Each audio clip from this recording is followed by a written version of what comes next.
আসসালামু আলাইকুম, সবাই কেমন আছেন? আশা করি খুব ভালো আছেন। তো শীতের সবজি খেতে কিন্তু সবাই পছন্দ করে। তো সবজিগুলো যদি আপনি এইভাবে রান্না করেন খেতে কিন্তু অনেক মজা হবে। এখানে আমি ৫ ফোড়ন, শুকনা মরিচ আর জিরা দিয়েছি সয়াবিন তেলের মধ্যে। দিয়ে একটু হালকা করে ভেজে নিব। এরপরে আমি দিয়ে দিব পেঁয়াজ, কাঁচা মরিচ। মরিচের পরিমাণ এখানে আমি কম দিয়েছি, তেজপাতা দিয়েছি। পেঁয়াজটাও হালকা করে ভেজে নিব, খুব বেশি ভাজবো না, যাতে একটু নরম হয়ে আসে। তারপর আমি হলুদ দিয়ে দিলাম। এরপরে আমি এখানে সবজি দিব। যে সবজিগুলো আমার এখানে অনেকগুলো সবজি আছে মিক্সড, আপনার হাতের কাছে যে সবজিগুলো থাকবে সেগুলোই আপনি দিবেন।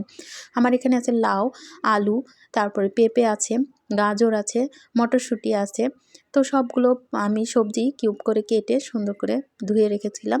তো সবগুলো সবজি দিয়ে দিলাম। কিছুক্ষণ নেড়ে চেড়ে আমি ছটে করে নিলে পরে সবজিটা একটু নরম হয়ে আসবে। এখানে কিন্তু আমি লবণ আগেই দিইনি, লবণটা আমি একটু পরেই দেব। তো দেখতেই পাচ্ছেন। এরপরে আমি আরও কিছুক্ষণ নেড়ে চেড়ে সুন্দর করে রান্না করে নিব।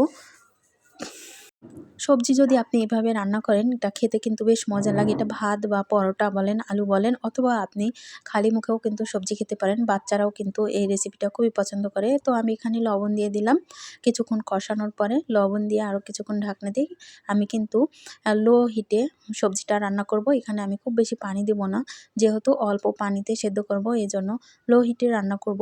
তো দেখতেই পাচ্ছেন যে আমি লবণ দিয়ে আরও কিছুক্ষণ নেড়ে চেড়ে নিলাম। এরপরে এখানে আমি পানি দিয়ে দিব। পানি দিয়ে ঢাকনা দিয়ে ঢেকে দিব। দিয়ে লো হিটে রান্না করে নিব, যাতে সবজিটা সেদ্ধ হয়ে যায় আর খেতেও ভালো লাগে।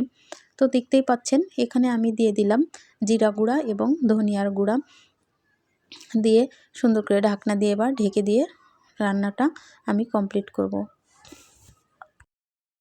অনেকের আবার মনে হতে পারে যে সবজি রান্না করার এটা আবার বলার কি আছে, সবজি তো সবাই রান্না করতে পারে। তো সবজি রান্না করার কিন্তু একটা সঠিক পদ্ধতি আছে, আর এইভাবে রান্না করলে পারে এটা খেতেও মজা লাগে আর গুণাগুণও ঠিক থাকে। তো দেখতেই পাচ্ছেন আমি ঢাকনা দিয়ে এখানে ঢেকে দিলাম।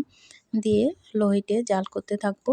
এরপর কিছুক্ষণ পর আমি একটু করে নেড়ে চেড়ে দেখবো সবজিগুলো সেদ্ধ হয়েছে কিনা। তো শেষ পর্যায়ে এসে কিন্তু আমি চিনি দিয়ে দিলাম, আর এই চিনিটা দিলে পরে কিন্তু সবজির টেস্টটা অনেক ভালো আসে। তো বুঝতেই পারছেন আমার সবজিগুলো সুন্দর সেদ্ধ হয়ে গেছে। আর লাস্টে যে চিনিটা দিলাম এটা আরও টেস্টটা বাড়িয়ে দিবে।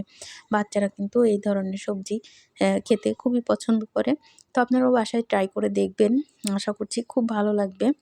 আর আজকের রান্নাটা কেমন লেগেছে সবাই কিন্তু জানাতে ভুলবেন না। আর যারা আমাকে শুরু থেকে শেষ পর্যন্ত সাপোর্ট করে আসছেন তাদেরকে অসংখ্য ধন্যবাদ। অনেকে কাছের মানুষ আছে, অনেকেই আছে যে ভিডিও স্কিপ করে চলে যায়, দেখে না।